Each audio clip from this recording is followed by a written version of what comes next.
All right, back for another week of your questions. First question's from Jeff Kraft. During the last preseason game against the 49ers last year, you threw me a football into the stands. One of the biggest thrills of my life, by the way. One of my friends said you will have to pay for the ball you tossed me that day, and I was wondering if he is right. Yeah, well, that's a good question. But if you throw the ball in the stands, then it is a fine. I think it's like $1,800 or something. But if you hand it, which that was kind of I came over and handed it to you, so there's no penalty there. So glad that that was a fun moment for you. Cassie from Spring Valley wants to know, was it always your dream to play in the NFL, and if you hadn't made it, what other career would you have chosen for yourself? Yeah, I did. I grew up really wanting to be a quarterback in the NFL, so I'm really getting to live a dream.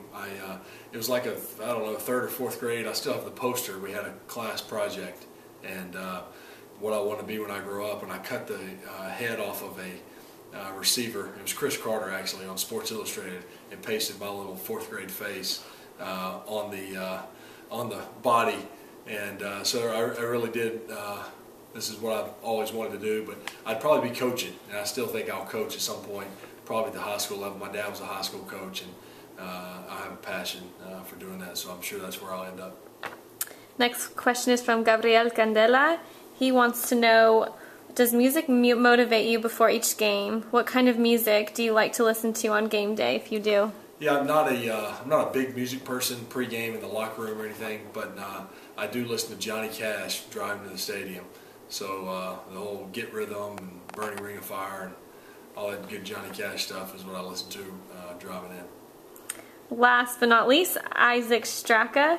What is it like to play in front of thousands of fans when you're their favorite player? Yeah, it's humbling. I mean, it never gets old. I think running out in Qualcomm Stadium or in any stadium for that matter, the first time, the 50th time, it always feels the same. And that's the part that if it ever doesn't feel that way, that's when you know you probably ought not to be playing. But anytime you see a 17 jersey or you have 50,000 people there pulling for you during a game, it's exciting, and love doing it. Appreciate all the support. So all you fans that come to the game, appreciate it, and tune back in next week for more questions and keep spreading the word about Rivers of Hope.